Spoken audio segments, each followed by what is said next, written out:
تو یہ آپ کی ساری زندگی بیکار ہے. ایک سلوات کرے مل جل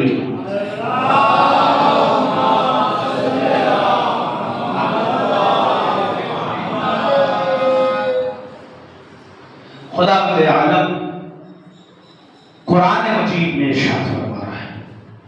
کل میں نے بھی تلاوت کی، ترجمہ تک نہیں کر پایا اس آیت کا. خدا بند عالم قرآن مجید میں ارشاد فرما رہا ہے قُلْ لَا أَسْأَلُكُمْ عَلَيْهِ أَجْرًا إِلَّا الْمُعَدَّةَ فِي الْقُرَبَاءِ. اے رسول کہہ دیجئے کہ اجر رسالت نہیں چاہیے مگر یہ کہ میرے قرابت داروں سے معدد اختیار کرو. جب یہ آیت نازل ہوئی تو لوگ رسول کی خدمت میں پہنچے اور پہنچنے کے بعد کہا یا رسول اللہ یہ بتائیے قرابت دار سے مراد کون لوگ ہیں؟ رسول نے کہا کوئی اور نہیں، ہمارے اہل بیت ہیں قرابت دار سے مراد. اور اللہ کہہ رہا ہے کہ اجر رسالت نہیں چاہیے مگر یہ کہ میرے قرابت داروں سے معدد اختیار کرو. اللہ نے قرآن مجید میں لفظ معدد کہا ہے نہ کہ محبت کہا ہے. یہاں سے بھی ایک بات واضح کر دیتا ہوں آپ کے ذہن آ گیا تھا. معدد اور محبت میں فرق ہے. معدد اور محبت میں فرق ہے. محبت کسے کہتے ہیں اور معدد کسے کہتے ہیں پہلے آپ یہ جان لیجئے، اس کے بعد اس آیت کا ترجمہ ہوگا. جب اس آیت پہ گفتگو ہوگی تو بڑا لطف آئے گا. معدد کسے کہتے ہیں، محبت کسے کہتے ہیں؟ خدا نے کہا کہ ہمارے قرابت داروں سے معدد اختیار کرو نہ کہ محبت. میں نے مثال کے طور پہ میں نے سید بھائی سے محبت کی. اب میرے اوپر یہ لازم نہیں ہوتا کہ میں ان کے دشمنوں سے دشمنی کروں. محبت کیا ہے سنیے. اب میرے اوپر یہ لازم نہیں ہوتا کہ ان کے دوستوں سے دوستی رکھوں.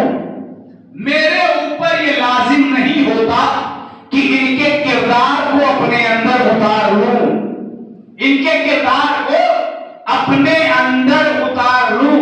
میں نے ان سے محبت کی ہے تو میرے اوپر نہ یہ فرض ہے کہ ان کے دشمنوں سے دشمنی کرنی ہے، نہ ان کے دوستوں سے دوستی رکھنی ہے، اور نہ ہی ان کے کردار کو اپنے اندر اتارنا ہے. لیکن معدد کسے کہتے ہیں؟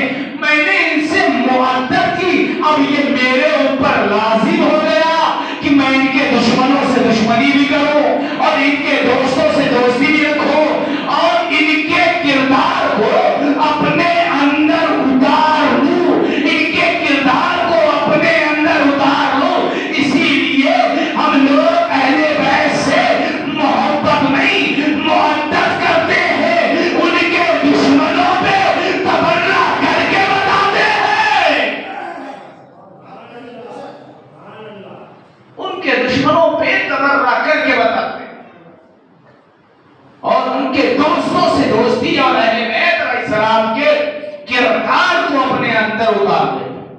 یہ ہے معدد. اور خدا بند عالم قرآن مجید میں کہہ رہا ہے کہ رسول کہہ دیجئے کہ اجر رسالت نہیں چاہیے مگر یہ کہ میرے قرابت داروں سے معدد اختیار کرو. میرے قرابت داروں سے معدد اختیار کرو. اجر رسالت کیا چیز ہے؟ اجر رسالت کیا چیز ہے یہ بھی تو دیکھنا پڑے گا. اللہ اپنے رسول سے کہہ رہا ہے. میں نے کل گفتگو کی نا کہ اللہ نے سارے نظام کو بنایا کس کے لیے؟ سارے نبی کو بھیجا کس کے لیے؟ تاکہ رسول کو بھیج سکے. یہی نا اللہ اس رسول سے کہہ رہا ہے کہ کہہ دو کہ اجر رسالت نہیں چاہیے مگر یہ کہ میرے قرابت داروں سے معدد اختیار کرو. اجر رسالت کیا چیز ہے؟ 1,24,000 نبی آئے. آنے کے بعد اللہ کو پہچانتے رہے کہ پہچان لو ہم اللہ کی تبلیغ کرنے کے لیے آئے ہیں. یہ ساری چیزوں کو خلق کرنے والا اللہ ہے. یہ چرند، یہ پرند، یہ صحرا، یہ بیابان، ہر چیز کو اللہ خلق کرنے والا ہے. سارے نبی آئے، تبلیغ کرتے رہے. بڑی بڑی پریشانیاں نبیوں نے اٹھائی، لیکن اللہ کہہ رہا ہے کہ اجر رسالت نہیں چاہیے مگر یہ کہ میرے قرابت داروں سے مودت اختیار کرو. تو یعنی یہاں پہ ایک جملہ کہنے دیجئے کہ سارے نبی آتے رہے اور آنے کے بعد اللہ کا پیغام پہنچاتے رہے. اللہ کے پیغام کو پہنچانے کے لیے بہت ساری مصیبتیں اٹھائی. اب آپ دیکھیے کہ اللہ کے پیغام کو پہنچاتے تو رہے سارے نبی، لیکن اللہ کہہ رہا ہے کہ اگر قرابت دار سے مودت نہ اختیار کیا، یعنی اہم مسئلہ ہے کہ ساری جو ہے زحمت نبیوں کی بیکار. اگر اہل بیت سے جو ہے مودت اختیار نہ کیا، کل کا جملہ کہہ دوں کہ سارے نبیوں کی نبوت خطرے میں ہو جائے گی اگر علی کی ولایت کا اقرار نہ کیا. بڑی مصیبتیں اٹھائی نبیوں نے. جناب نوح، جناب آدم، سارے نبی تبلیغ کرتے رہے. اور تبلیغ میں دیکھیے کہ جب نبی تبلیغ کرتے رہے تو کسی نبی کے دور میں کوئی 4 مسلمان ہوا، کوئی 5 مسلمان ہوا، بس اس سے زیادہ نہیں. جناب نوح، میں روایت پڑھ رہا تھا، تاریخ جب پڑھ رہا تھا تو جناب نوح علیہ السلام کی تاریخ دیکھ رہا تھا. جناب نوح علیہ السلام کو اللہ نے سب سے زیادہ حیا ہے. کتنا؟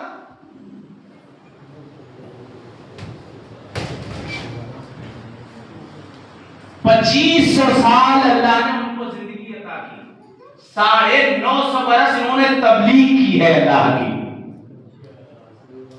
950 برس اللہ کی تبلیغ کی ہے. جب میں تاریخ کا مطالعہ کر رہا تھا وہ توجہ چاہتا ہوں آپ حضرات تھوڑا تھوڑا سمیٹ گئے اور اس کے بعد سلام کے بھیجو کہ محمد وعلى محمد کا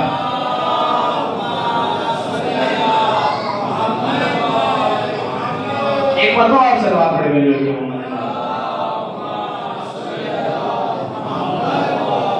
اگر آج آگے آگے نظر آئیں گے روز محشر میں بھی آگے آگے نظر آئیں گے. لبیک یا حسین، لبیک یا حسین، لبیک یا حسین، لبیک یا حسین، لبیک یا حسین.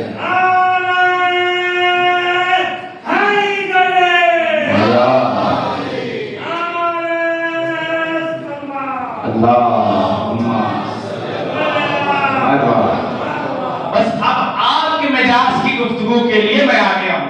اب یہاں سے سنیے، جتنا تمہیدن تھا سب ہو چکا. اب یہاں سے سن لیجئے کہ اللہ نے جب جناب نوح علیہ السلام کو تبلیغات کے لیے بھیجا تو جناب نوح علیہ السلام کی قوم اتنی ظالم قوم تھی کہ جب یہ تبلیغ کے لیے نکلتے تھے تو جناب نوح علیہ السلام کی قوم والے ان کو اتنے پتھرے مارا کرتے تھے کہ جناب نوح پتھروں کے درمیان بھگ جایا کرتے تھے. جناب نوح پتھروں کے درمیان بھگ جایا کرتے تھے.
ہیں فرشتے شفا دیتے ہیں، اور حسین اسے کہتے ہیں جو فرشتوں کو شفا دیتا ہے۔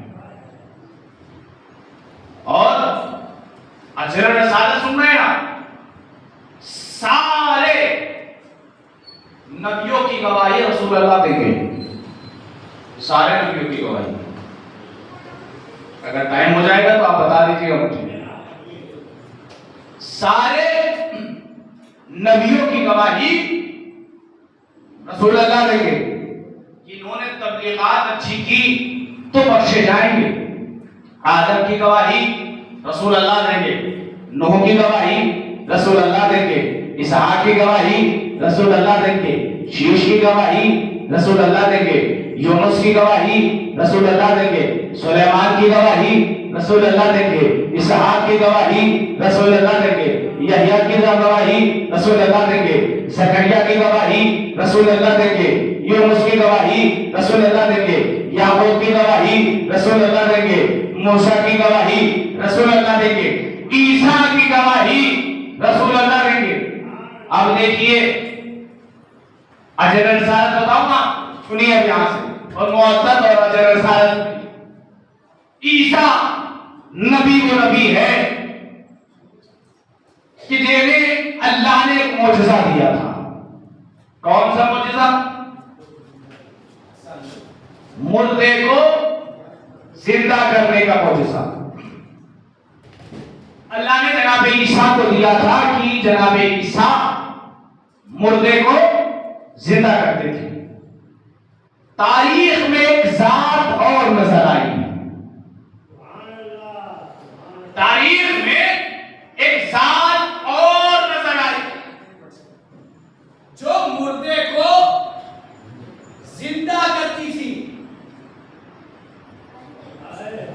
بچوں چاہتا ہوں شیعوں کے سامنے پڑھ رہا ہوں، نہ کہ شیشوں کے سامنے پڑھ رہا ہوں۔ تمام لوگ توجہ چاہتے ہو، تمام جواب سنیے، آیت کا کام ہے بند ہو جائے واقعا۔ اور دیکھیں علی کا نام سب سے برداشت بھی نہیں ہوتا،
وہ بھی مردے کو زندہ کرتے تھے۔ فرق کیسے پتا چلے کہ عیسیٰ کون ہے، علی کون ہے؟ فرق کیسے پتا چلے کہ کون کیسے زندہ کرتا ہے؟ اب سنیے، جب جناب عیسیٰ نبی مردے کو زندہ کیا کرتے تھے، ٹھوکر مار کے کہتے تھے کنبے اٹھ جا اللہ کے حکم سے، لیکن جب مولا مردے کو زندہ کرتے تھے ٹھوکر مار کے کہتے تھے کنبے اٹھ جا میرے حکم سے۔ توجہ چاہتا ہوں، نتیجہ دے رہا ہوں، سن لے، اٹھ جا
انشاءاللہ کبھی وقت رات کو شب ہجرت ایک دم مسلسل پڑھوں گا، 1.5 سے 2 گھنٹے میں شب ہجرت پوری ہوگی.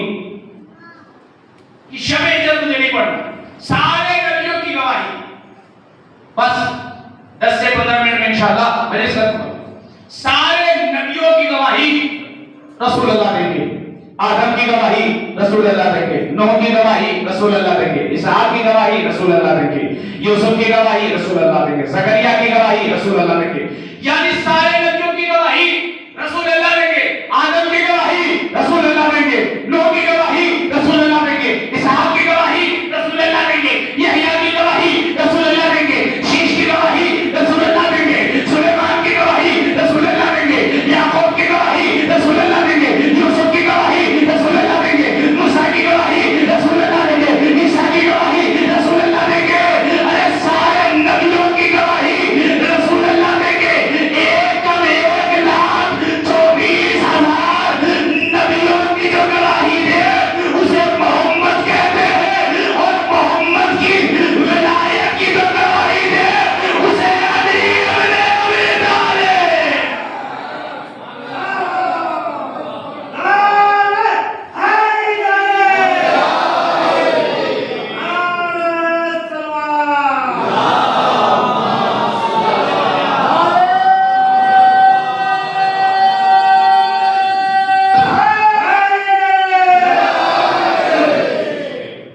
جو سارے نبیوں کی گواہی دے اسے محمد کہتے ہیں.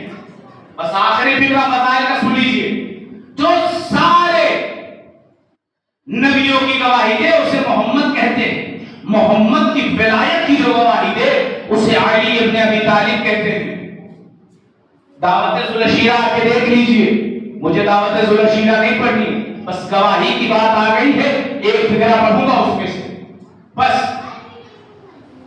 آئیے جب اہتمام ہوا، دعوت ہوئی، پہلا دن ہوا، دوسرا دن ہوا، تیسرا دن، مجھے نہیں پتا، پوری دعوت مجھے نہیں پڑتی. بس سنیے، جب رسول نے کہا کہ کون ہے جو میرے اس کام میں مدد کرے گا؟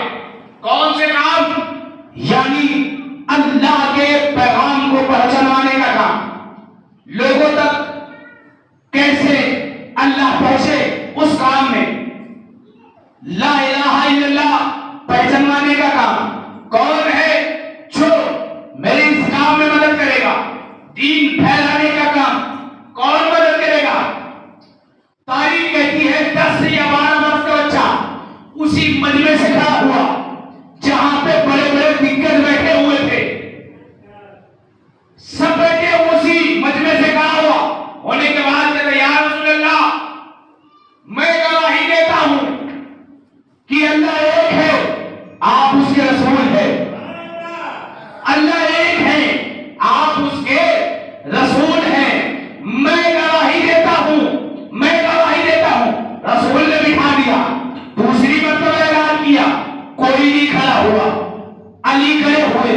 پھر کہا میں گواہی دیتا ہوں کہ اللہ ایک ہے، آپ اس کے رسول ہیں، آپ اس کے رسول ہیں.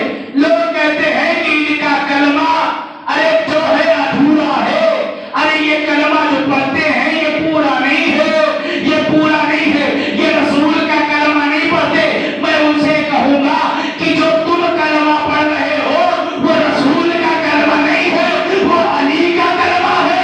جو ہم کلمہ پڑھ رہے ہیں وہ رسول کا کلمہ. کب ہے؟ رسول نے بٹھا دیا.